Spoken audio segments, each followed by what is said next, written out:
সকালে সূর্যের আলো জানলার ফাঁকে ঘরে ঢুকেছে। রান্নায় ব্যস্ত রান্নাঘরে রত্না। অমিত অফিসে যাওয়ার প্রস্তুতি নিচ্ছে।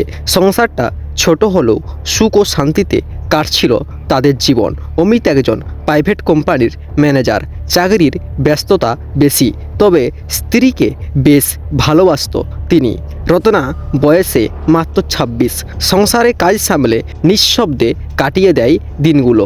একদিন সকালে দরজায় বেল বেজে উঠল। দরজা খুলে দেখে এক তরুণ দাঁড়িয়ে আছে। চেহারায় আত্মবিশ্বাস, চোখে মুখে হাসি। বৌদি, চেনেননি? আমি সুমন, তোমার দেওর। কলকাতা থেকে এখনই ফিরলাম। রত্না মৃদু হেসে বলল, আরে সুমন, এসো এসো। সুমন বাড়িতে এসে পানির জোয়ার এলো যেন বাড়িতে। হাসি মজায় ভরে উঠল পুরো বাড়ি। দেওর বৌদির হাসি মজাকে যেমন চলে বাড়ি, সেরকমই আর কি। প্রথম দিকে রত্না আর সুমনের মধ্যে ছিল যেমন দেওর বৌদির সম্পর্ক নর্মাল হয়। অমিত অফিসের কাজের জন্য প্রায় বাইরেই যেতে হয়, কখনো 2 দিন, কখনো 3 দিন, কখনো সপ্তাহখানেক। এই সুযোগে সুমন আর রত্না একসাথে গল্প করত, সময় কাটাতো। একদিন বিকেলে বৃষ্টি হচ্ছিল। অমিত তখন বাইরে, সুমন বারান্দায় বসে গান শুনছিল। রত্না চা নিয়ে এলো। বৃষ্টি পছন্দ? রত্না জিজ্ঞেস করলো। খুব। জানি না কেন বৃষ্টিতে মনটা অন্যরকম হয়ে যায়। রত্না চুপ করে তাকিয়ে রইল সুমনের দিকে। তার চোখে অদ্ভুত এক মায়া। সেই দিনটা যেন দুজনের জীবনের নতুন মোড় ঘুরিয়ে দিল। সময়ের সাথে সাথে রত্না বুঝতে পারল সুমনের উপস্থিতি তাকে একাকিত্ব থেকে মুক্ত দেয়। অমিতের ব্যস্ততায় সে নিজের মধ্যে এক শূন্যতা অনুভব করত। সুমনের হাসি, যত্ন, কথাবার্তা সবই তাকে টেনে নিয়ে যাচ্ছিল এক নিষিদ্ধ পথে। একদিন সুমন কলেজে না গিয়ে ঘরেই ছিল। রত্না রান্নাঘরে কাজ করছিল। সুমন হঠাৎ বলল, বৌদি, তোমাকে একটা কথা বলবো। রত্না অবাক হয়ে বলল, বল, কি কথা? তুমি জানো তোমার যত্নটা আমার খুব ভালো লাগে। রত্না কিছু বলল না, কিন্তু মনে মনে একটা দোলাচল শুরু হলো।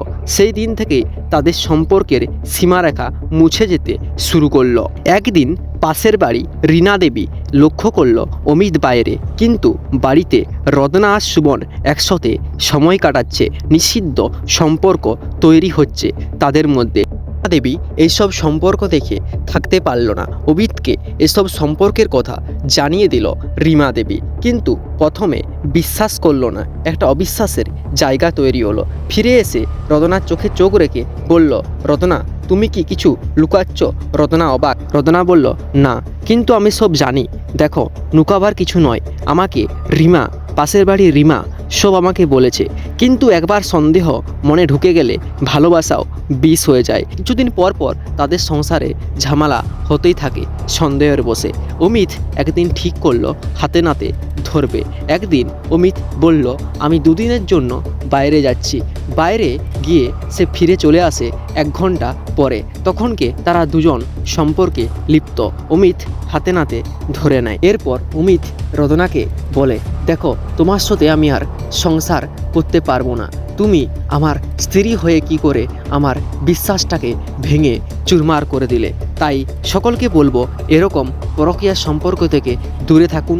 এবং তাদের সম্পর্ক ঠিকই ছিল, কিন্তু সেই বিশ্বাসটা আর ভালোবাসাটা স্বামী স্ত্রীর মধ্যে যেটা মেলবন্ধন, সেটাই আর থাকলো না। তাই সবাইকে বলবো, সাবধান বাংলার এপিসোডগুলি দেখতে থাকুন, এরকম পরকীয়া সম্পর্ক থেকে দূরে থাকুন।